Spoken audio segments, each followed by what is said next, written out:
அனைவருக்கும் வணக்கம்.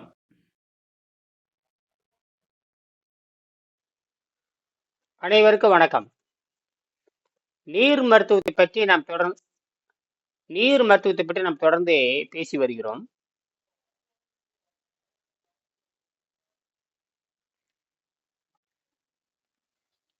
நீர் மருத்துவத்தை பற்றி நாம் தொடர்ந்து பேசி வருகிறோம். அதுல இப்ப நாங்க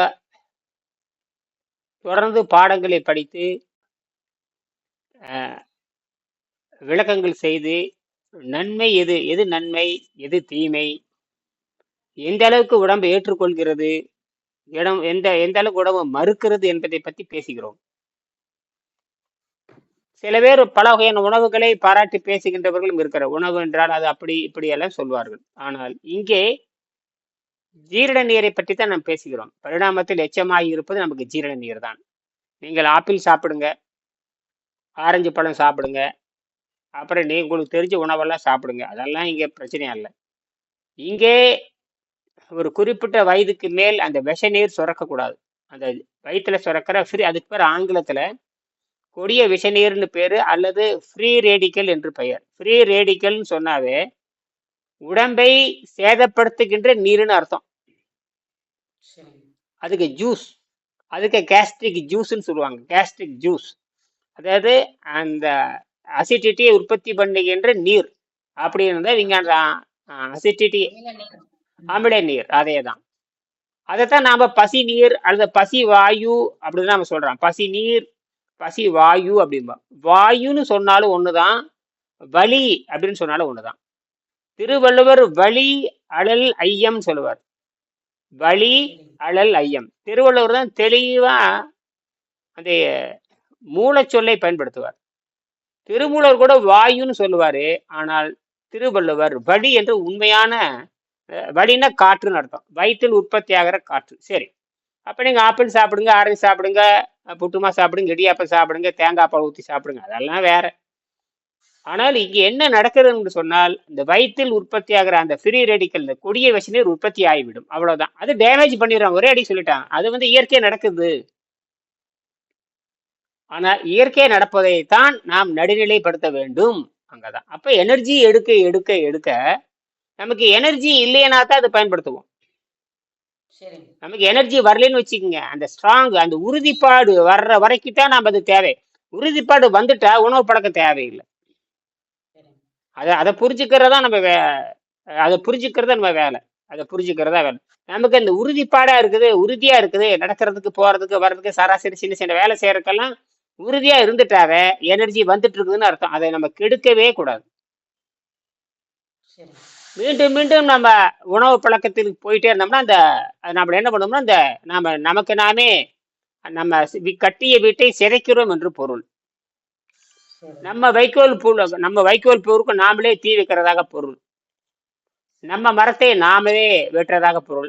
நம்ம மரத்துக்கு நாமளே வெந்நீர் ஊற்றுவதாக பொருள். இப்படி சொல்லிட்டே போகலாம். இது உட்பகைன்னு பேரு. உட்பகை. வெளிப்பகை புரிந்து கொள்ளலாம், உட்பகை உங்களுக்கு நீங்களே உட்பகை என்று புரிந்து கொள்ள வேண்டும். அதுதான் இந்த யாருக்கும் புரியாத ரகசியம் தான் இந்த ஜீரண நீர். இது வரைக்கும் யாரும் ஜீரண நீர் சுரந்தாலும் பேச மாட்டாங்க. ஜீரண நீரை பத்தி பேசுறதுக்கு நமக்கு மட்டும்தான் தகுதி இருக்குது. நம்ம பரிணாம அறிவியலை பத்தி பேசுறோம், நம்ம ஒட்டுக்குடலை பத்தி பேசுறோம். ஒட்டுக்குடல் தேவையற்றது, ஆனா விலங்குகளுக்கு இருக்கிறது, நமக்கும் இருக்குது, ஆனா பயன்படுத்துறதில்ல. அதே மாதிரிதான் அதே மாதிரி ஜீரண நீரும் குறிப்பிட்ட வயதுக்கு மேல தேவையில்லை. ஏன் தேவையில்லைன்னா அந்த குறிப்பிட்ட வயதுக்கு மேலதான் புரிந்து கொள்ள முடியும். பருவம் வாய்ந்தாதான் புரிந்து கொள்ள முடியும். பருவம் இல்லாமல் புரிந்து கொள்ள முடியாது. பருவத்தை பயிர் செய், பருவத்தை புரிந்து கொள், பருவத்தை எல்லாம் செய், பருவத்தை அறிந்து செய், காலம் அறிந்து செய், இதெல்லாம் அதான் அர்த்தம். ஒரு குழந்தைக்கு ஒரு குழந்தைக்கு புரிய வைக்க முடியாது. ஒரு தாய்ப்பால் இருக்கிற சாப்பிட்ற குழந்தைக்கு புரிந்து வைக்க முடியாது. ஒரு பருவம் அடையாத ஒரு குழந்தைக்கு புரிய வைக்க முடியாது. ஆனால் அந்த குழந்தைக்கு உள்சுத்தம் செய்ய வேண்டும். அது தெரியல யாருக்குமே. உள்சுத்தம் கனியில தான் சுத்தப்படுத்த முடியும், வேற எதுலையும் சுத்தப்படுத்த முடியாது. கனியும் நீரும் தான் ஒரு குழந்தைய சுத்தப்படுத்த முடியும், வேற எதுலையும் சுத்தப்படுத்த முடியாது. அல்லது வேக வைத்த காய்கறி, அதாவது வேக வைத்த காய்கறிகள், அது வேக வைத்த பழங்கள், வேக வைத்த கீரைகள், தண்ணீர், இந்த தவிர வேற எதுவும் சுத்தப்படுத்தவே முடியாது. அதுல சுத்தப்படுத்திட்டே வந்தோம்னா உடம்பு அறிவோடு இருக்கும். உடம்பு தேவையான இடத்துல மட்டும்தான் என்னென்ன சதை இருக்கும் அது இருக்கும். தேவையான பால் சுரக்கும். ஆணா இருந்தா அதுக்கான வேலை செய்யும், பெண்ணா இருந்தா அதுக்கான வேலை செய்யும். அதெல்லாம் கவலைப்படுறது, அதெல்லாம் இயற்கை பார்த்துக்கிற வேலை அதெல்லாம். நம்ம கவலைப்படுறதுல ஒண்ணுமே இல்லை. இப்படித்தான் நம்ம கவலைப்பட்டு கவலைப்பட்டு நம்ம நம்ம கெடுத்துக்கிறோம். அப்படி ஆயிருமோ, இப்படி எப்படியும் ஆக போறது இல்ல. எப்படி இருந்தாலும் 100 வயதுக்குள்ள அவன் தெரிஞ்சாகணும் எல்லாமே. 100 வயது, அதனாலதான் வயதுன்னு ஒண்ணு கூட, வயது ஆகுதுன்னு கூட எதுக்கு தெரியுமா? ஆணவத்தை அழிப்பதற்கு தான் வயதுங்கிற ஒரு தன்மையை அது கொடுக்குது. நானும் யோசிச்சுட்டே இருக்கேன், ஏன் வயதாகுதுன்னு கேட்டீங்கன்னா, அதுக்குள்ள நீ செஞ்சுட்டு போயிடணும் நீ. இந்த வயது ஆகிறது, அப்ப ஆரோக்கியம் என்பது வேற, வயதாகிறது என்பது வேற. இப்ப நம்ம ஆரோக்கியமா இருக்கிறது ஒரு ஒரு ஒரு நமக்கு ஒன்றும் பிரச்சனை இல்லை. இந்த வயது ஆகிறது என்னன்னு கேட்டா, நம்மளுக்கு தெரியாம அது வயது ஆகிட்டே இருக்குதுன்னு என்ன அர்த்தம்னா, அதுக்குள்ள நீ செஞ்சுட்டு ஒழுங்கா போய் சேரு. ஆணவத்தை அடக்கிறதுக்கு தான் அந்த வயதாகிறதெல்லாம் நம்ம காட்டுது. நான் நினைக்கிறேன் ஆணவத்தை அடக்குவதற்காக ஒரு குறிப்பிட்டான செஞ்சுட்டு போயிடணும். ஆரோக்கியம் ரைட்டு, ஆரோக்கியம் கிடைச்சிருச்சா, அதை வச்சு நீ தப்பிச்சு போயிரு, அது முடிச்சுக்கோங்கிற அர்த்தம். அதுக்காக நீ 200 ஆண்டு 300 ஆண்டு இருந்து கொள்ளணுங்கிற அவசியம் இல்லைன்னு நான் சொல்லுது. அல்லது ஜீரநீர் சுரக்காம அமைதியா போய் காட்டுல உட்காந்துக்கணும். அது அமைதியா போய் யார்ட்டையும் தொடர்புலாம் இருந்து நீ 1000 ஆண்டு கூட இருக்கலாம். இப்படியெல்லாம் அது பிரச்சனை வருது. அதனாலதான் எல்லாரும் 40 வயசு 50 வயசு 30 வயசுல யோகிகள் ஓடிடுறாங்க, டக்கு டக்கு டக்கு டக்குன்னு ஓடிடுறாங்க. 100 வயசு ஆனாலும் இதுதான், 100 வயசு ஆனாலும் இதுதான் வழி. அப்ப சில பேர் கேட்கறாங்க, வயதாக்குறத தடுத்து நிறுத்துமா? அது ஆணவத்தை அடக்கிறதா உங்க வேலை. பெரிய புடுங்கி இவங்கெல்லாம், பெரிய புடுங்கிங்க. ஐயோ எங்கப்பா, உணவு கட்டுப்பாட்டுல இருந்து வயதாக்குற தடை சேர்த்துமா என்ன ஆணவம் பரமாவன, அதை வச்சுதான் உன ஆண்டி அடிக்குது. அது ஏன்னா அரசியல்வாதிகள எத்தனை அக்குறம் பண்ற. என்றும் 16 வேணுங்களாமாங்க. இருக்க உனக்கு செருப்பாலதான் அடிக்கணும். நீ என்னத்தை கிழிக்க போற? நீ என்ன பண்ண போற? 16 இருந்து என்ன என்ன பண்ண போற? நாட்டுக்கு எடுக்க என்னது கண்டுபிடிச்சு கொடுக்க போறியா? இல்ல என்ன அந்த 16 வயதுல இருந்துட்டு மார்க்கேண்டையும் அதுல ஒரு கரு, அதெல்லாம் எப்படின்னு கேட்டீங்கன்னா, அது என்ன செய்ய போறாய்? அதான் கேள்வி. கையில வைரத்தை கொடுத்தாச்சு, என்ன செய்ய போற? வச்சுக்கிட்டே இருக்கிறதா? அது குங்குமம் செவந்த கழுதை, புத்தகம் செவந்த கழுதை தான் அது. ஆக இந்த வயது ஆவது கூட நம்ம எச்சரிக்கிறது தான். அதுக்குள்ள செஞ்சு முடிச்சுக்கோ, இல்லாட்டும் அவனை கொண்டு போடுவ. நீ ஆணவம் பண்ணாதீங்கிறதுக்காக தான் அதெல்லாம் வச்சிருக்குது. அப்ப துன்பம் வர்றது, நோய் வர்றது எல்லாம் உண்மையை புரிந்து கொண்டு இந்த முடிவு நிலைக்கு போறதுதான். அதான் அப்படி சொல்லுது. சரி, இப்ப நம்ம சொல்லி முடிச்சுக்கலாம். அந்த அனுபந்தத்துல அந்த பாடத்திட்டத்தை படிச்சுட்டு இந்த பக்கத்துல நிறைவு செய்யலாம். போதும்.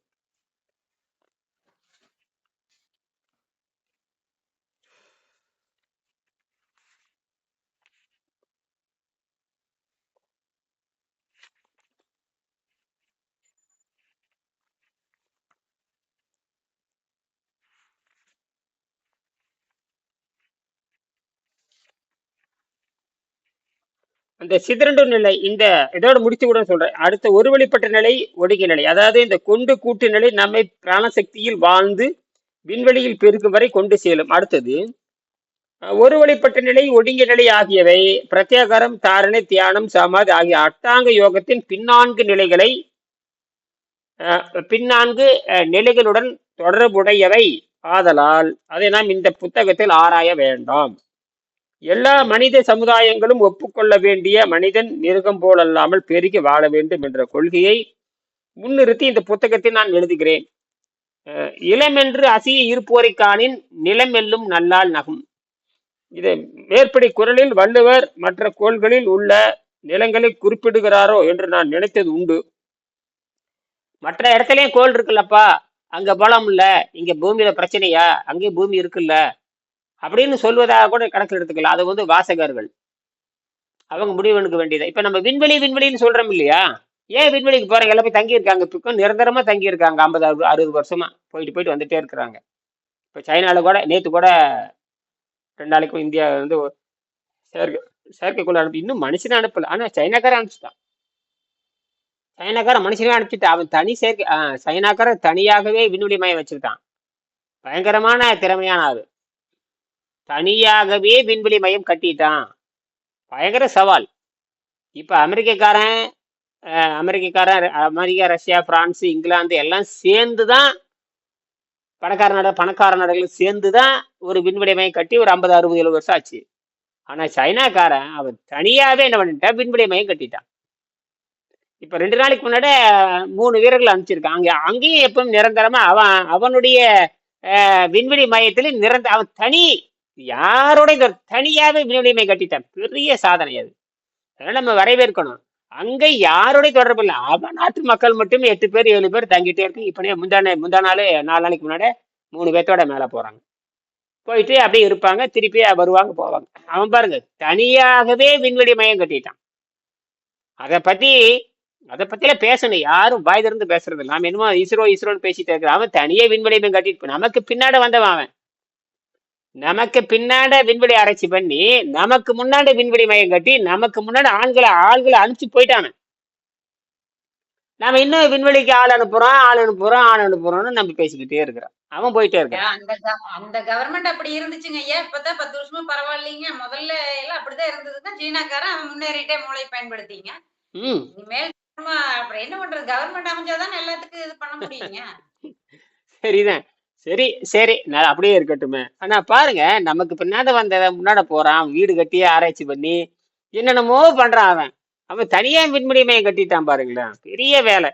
அதாவது பெரிய ஆமா யோசனை ஜாஸ்தி. அந்த நாட்டுக்கு சொல்றாங்கல்ல, சைனாக்கு போறான். அதாவது அமெரிக்காவிலும் தூக்கி சாப்பிட அளவுக்கு அவனுடைய நாகரிகம், தொழில்நுட்பம் எப்படியோ. ஆனால் ஆரோக்கியத்துல வீக்கு. அவ்வளவுதான். ஆரோக்கியத்துல அவன் அவ்வளவுதான். ஒண்ணுங்க பூராமா அவன் திங்காத அசைவமே கிடையாது. அவன் ஜீரணருக்கு கட்டுமையா வேலை கொடுத்து எல்லா நோயாளிக்கு தான் பாக்குறதுக்கு வெள்ளை வெள்ளையில இருப்பாங்களே தவிர ஒண்ணு சகிக்க முடியாது அதெல்லாம். சரி, இருந்துட்டு போட்டோம். மனிதன் தேவை இங்க முடிச்சுக்கலாம். மேற்படி குரலில் வள்ளுவர் மற்ற கோள்களில் உள்ள நிலங்களை குறிப்பிடுகிறாரோ என்று நான் நினைத்தது உண்டு. இந்த அர்த்தத்தை நான் வாசகர்களின் தீர்ப்புக்கு விட்டு விடுகிறேன். வெங்கடேசன் சொல்றாரு, நீங்க பாத்துக்கங்க அப்படிங்கிறாரு. மனிதன் தேவைகள் உணவு, உடை, இருப்பிடம், குடும்ப வாழ்க்கை ஆகிய இவை வரிசைக்கிரமமாக முக்கியத்துவம் வாய்ந்தவை. புத்தகத்தின் தலைப்பு சுருக்கமாக இருக்க வேண்டும் என்ற நோக்கத்தில் உணவை மட்டும் குறிப்பிட்டு உணவை மட்டும் நான் பேச வேண்டியது இருக்குது, மற்றதெல்லாம் குறைச்சிக்கலாம் அப்படிங்கிறாரு. உணவை மட்டும் குறிப்பிட்டு இருக்கிறேன் என்றாலும் மீதி தேவைகள் பற்றி நான் எழுத்தேன் ஆக வேண்டும். 2 நூற்றாண்டுகளுக்கு முன் இங்கிலாந்திலிருந்து மேற்கு நோக்கி இந்தியாவை தேடி கப்பலில் புறப்பட்ட கொலம்பஸ் அமெரிக்காவை கண்டுபிடித்தார். அது ஆங்கிலேயர் பெருக்கத்திற்கு உதவி செய்தது. இதுபோல ஆஸ்திரேலியா கண்டுபிடிக்கப்பட்டு இன்று வரையும் இனிமேலும் ஐரோப்பியர்கள் குடிபெயர்ந்து கொண்டிருக்கிறார்கள். ஆகவே புதிய குடியிருப்புகளை தேடி அல்லது மனித சமூகத்திற்கு புதியதல்ல. அதாவது எதுக்கு கண்டங்கள் கண்டுபிடிக்கிறாங்கன்னா இனப்பெருக்கத்தை குடியேறதை கண்டுபிடிக்கிறாங்க, வேற ஒண்ணும் இல்லை. அதே மாதிரிதான் பூமியில பிரச்சனை வருகின்ற பொழுது வேற்றுக்கோள்களுக்கு போகணுங்கிறத இங்க விஷயமே. அதுக்குதான் அவன் முந்திட்டு இருக்கிறான். இதை எப்படி எளிமைப்படுத்தலாம்னா, இன்னும் அறிவியல் வளர்பாட சாதாரணமா போயிட்டு வர்ற மாதிரி மாறிடுங்க. அதுக்கு இந்த முறை இல்லாமல் கயிறு, அதுக்கு தான் இந்த கிராஃபின் கயிறு எல்லாம் கண்டுபிடிச்சிருக்காங்க. கிராஃபின் கயிறு அதுதான். அதாவது சாதாரணமா போயிட்டு வர்ற மாதிரி, வேறு 400 கிலோமீட்டர் அவ்வளவுதான். அந்த கயிறின் மூலமாகவே லிப்ட் மாதிரியே போயிட்டு வந்துடலாம். அது ராக்கெட்டே தேவையில்லை, ஆன்டி ராக்கெட் சிஸ்டம்னு பேரு. அதை பத்தி ஆராய்ச்சி நம்ம பண்ண வேண்டியது இருக்குது. சரி, புதிய குடியிருப்பை தேடி அலைவது மனித சமுதாயத்திற்கு புதியது அல்ல.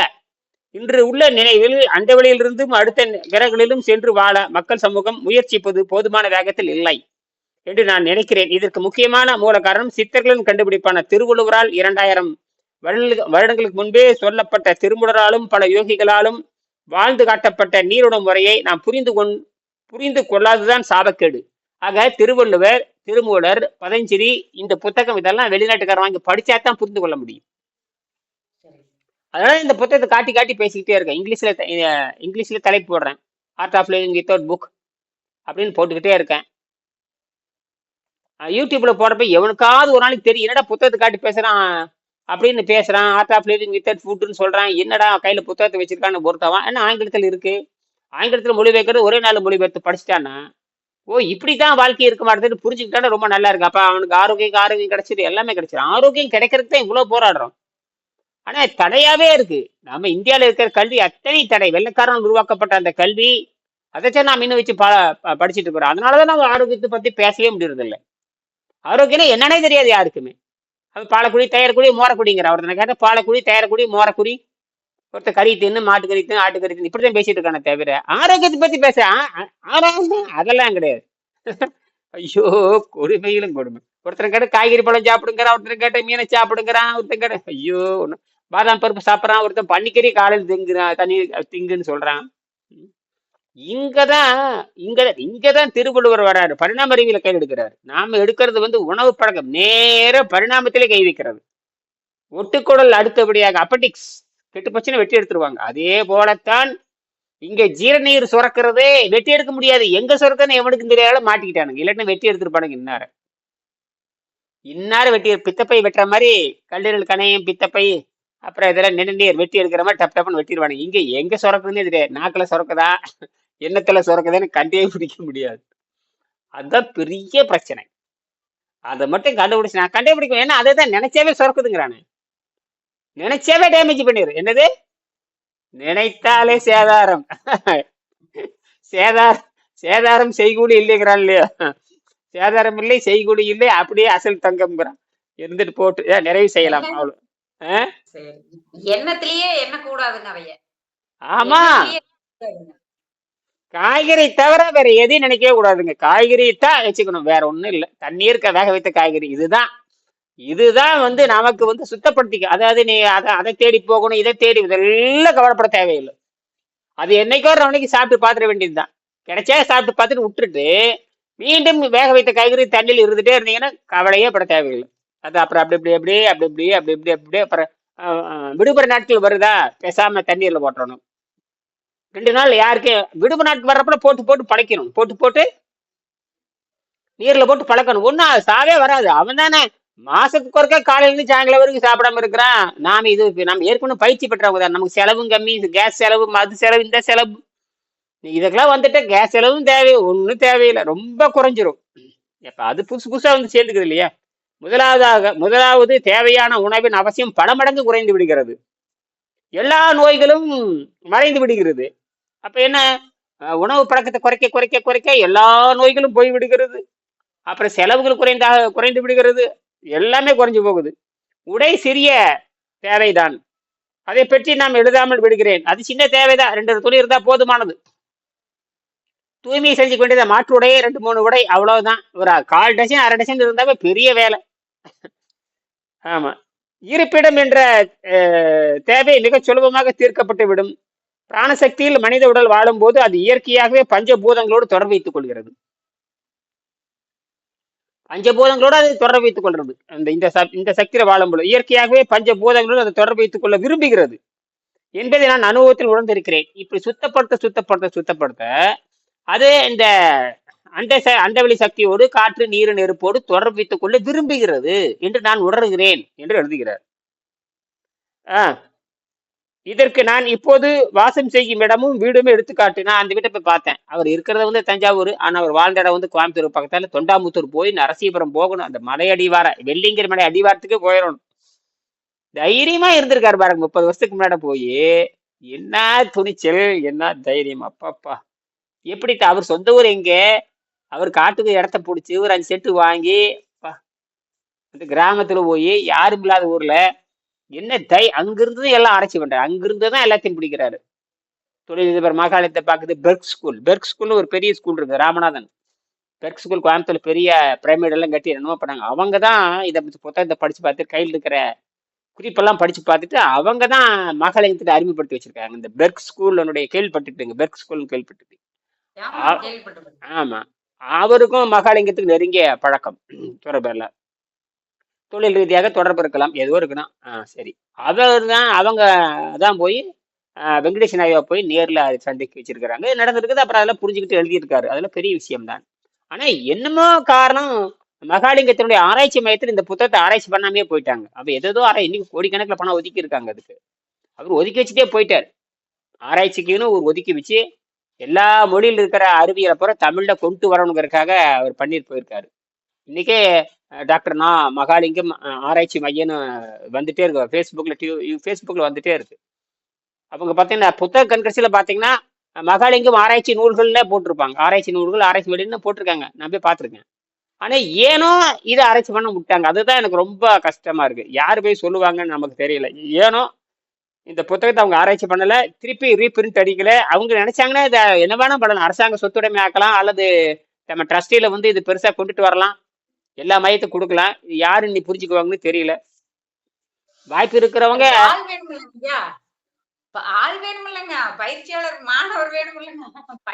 யாராவது போய் ஏற்கனவே நீங்க பண்ணதுதான் இது, இடையில விட்டு போச்சுங்கன்னு சொல்லி யாராவது சொல்லி இந்த புத்தகத்தை நினைவூட்டி அதுக்கு யாரு செய்யணும் இல்லைங்க, வாழ்ந்து காட்டணும் இல்லைங்க. அதுக்கு ஆள் வேணுமில்லைங்க. அதாவது நான் கோரிக்கை வச்சுட்டு தான் இருக்கேன். இப்ப என்னை கூப்பிட்டு கூட விசாரிக்கலாம். என்ன பண்ணிட்டு இருக்கிறீங்க? இந்த மாதிரி பண்ணிட்டு இருக்க, ஆமா பண்ணிட்டு இருக்கிற. அப்படி என்னை பத்தி 1000 கேள்வி கேட்கலாம். நான் பதில் சொல்ல தயாரா தான் இருக்கிறேன். இது என்ன உணவு பழக்கத்தை இது உணவு பழக்கத்தை விடுவதற்கு தான். உணவு பழக்கத்தை விடுவது தான் இது. ஒண்ணுமே இல்லை. உணவு பழக்கத்தை விடுவதற்கு தெரியல. உணவு பழக்கம் விட்டாதான் நம்ம சொல்ல முடியுது. இதைத்தான் அவங்க பெருசா பேசுறாங்க. உணவு பழக்கத்தை விடு விடு விடு விடுன்னு. அதை என்னமோ அது பெருசா நினைச்சிட்டு இருக்காங்க எல்லாருமே. உணவு பழக்கத்தை விடுவது அது பெருசா நினைச்சிட்டு இருக்காங்க. அது பார்ப்போம் என்ன நடக்குன்னு தெரியல. யாராவது கொடுக்கணும் அல்லது அனுப்பணும். என்ன நடக்கும்னு தெரியல. ம். ம். சரி, நிறைவு செஞ்சுக்கலாம் ஐயா. இப்போது வாசம் செய்ய என்ற இடமே போதுமானது. உடல் சிறந்த ஆரோக்கியத்தில் வைக்கப்படுவதால் ஆண் பெண் இருபாலரும் இதை யோக வாழ்க்கைக்கு நன்மை தரும். அதாவது இது உடல் ஆரோக்கியத்தில் இருக்கறனால ஆண் பெண் இருவருமே தூய வாழ்க்கைக்கு வரணும். அது ஜீரணியை நிறுத்தி பழகணுங்கிறாங்க. இரு பாலரும் இந்த யோக வாழ்க்கை நன்மையை தரும் என்பதை அனுபவபூர்வமாக உணர்ந்திருக்கிறேன். அதுதான் அன்னை தெரசா நியூமான், அப்புறம் அந்த கிரிபாலா அம்மையார் எல்லாரும் இப்படித்தான். இந்த உணவு தேவை குறைஞ்ச போது இயற்கை சக்தியில வாழுது. அப்போ நோய் நொடி இல்லாமல் இருக்கிறாங்க. அப்புறம் தேவைப்படும் பொழுது உயிர் பிரிஞ்சுட்டு போயிடுது. எந்த காரணம் இல்லாம உயிர் போயிடும். அப்படித்தான் போயிருப்பாங்க. இப்ப இந்த அம்மா இன்னும் உயிரோட இருந்திருப்பாங்களா? போயிருப்பாங்க. அது குறிப்பிட்ட காலத்துக்கு அப்புறம் அது அப்படியே கழட்டு போயிடுது. அதே மாதிரி தெரசா நியூமான் அதெல்லாம் குறிப்பிட்ட அதே கழட்டு போயிடும். இவங்கள பயிற்சியில எடுத்துட்டு போயிடுவாங்க. அவங்க தானாவே கழட்டு போயிடும். அந்த இப்படி ஆச்சரியமா இருக்கு. சிலர்லாம் வந்து ஒரு ஒரு அழுத்தத்தை உட்பட்டு வள்ளலாறுல அப்படித்தான் எப்படி உட்கார்ந்துருப்பாங்க. ஏதோ ஒரு அழுத்தத்தை உட்பட்டு போயிருப்பாங்க. சிலதை தானா கழண்டு என்னமா தூங்கி விழிப்பது போல் சாக்காடு. ஆமா, அப்படித்தான் பண்ணியிருப்பாங்க. இவங்க ஒரு அழுத்தத்தை கொடுத்துருப்பாங்க. ஏன்னா இந்த உயிர் வெளியே போகணும், ஏதோ ஒரு அழுத்தம் இருக்கணும். அந்த அழுத்தத்தை கொடுத்துதான் படக்கூடிய அழுத்தம் கொடுத்தா தான் அது வெளியே போயிருக்கும். அப்படித்தான் கொண்டு போயிருப்பாங்க. அப்படிதான் நடக்கும். எப்படி நமக்கு என்னன்னு நமக்கு தெரியும். நமக்கு வேணா ஒண்ணு வேணா தெரியுது. பழுத்து கழட்டு கீழே விழுக்கணும், சட்டையை கழட்டு வச்சுட்டு போகணும். அது நல்லா புரியுது நமக்கு. மற்ற இவங்க செய்யற காமிச்சு நம்மளால புரிந்து கொள்ள முடியல. வள்ளலார் செய்யற காமிச்சு என்ன பண்றாரு, எப்படி போனாரு, நமக்கு புரியல. ஆனா ஒண்ணு ஏதோ ஒளி உடல்ல போயிருக்குங்கிறாங்க. இருக்கலாம், அதுக்கும் சாத்தியம் எல்லாத்துக்கும் சாத்தியம் இருக்கிறது. அது அந்த மாதிரி அவர் அந்த தூய அந்த இந்த வேதியியல் மாற்றத்தை நிகழ்த்தி இருக்கலாம். அந்த வேதியியல் மாற்றத்தை நிகழ்த்தி இருக்கின்ற பொழுது அந்த வேதியியல் மாற்றம் நடந்திருக்கலாம். எல்லாம் வேதியியல் மாற்றம் தான். அப்படி வேதியியல் மாற்றத்துக்கு உட்படுகின்ற பொழுது நோய் நொடி முதல் நீங்கித்தான் நோய் நொடி நீங்கிய பிறகுதான் அதெல்லாமே சாத்தியம். பசிதாகத்தில் இருந்து விடுதலை, பிச்சையிலிருந்து விடுதலை, ஆரோக்கியத்திலிருந்து மொத்தத்துக்கு எல்லாத்துக்கும் விடுதலை அடைஞ்சதுக்கு அப்புறம் தான் அது சாத்தியம். சரிங்களா? மீண்டும் பேசுவோம். நன்றி.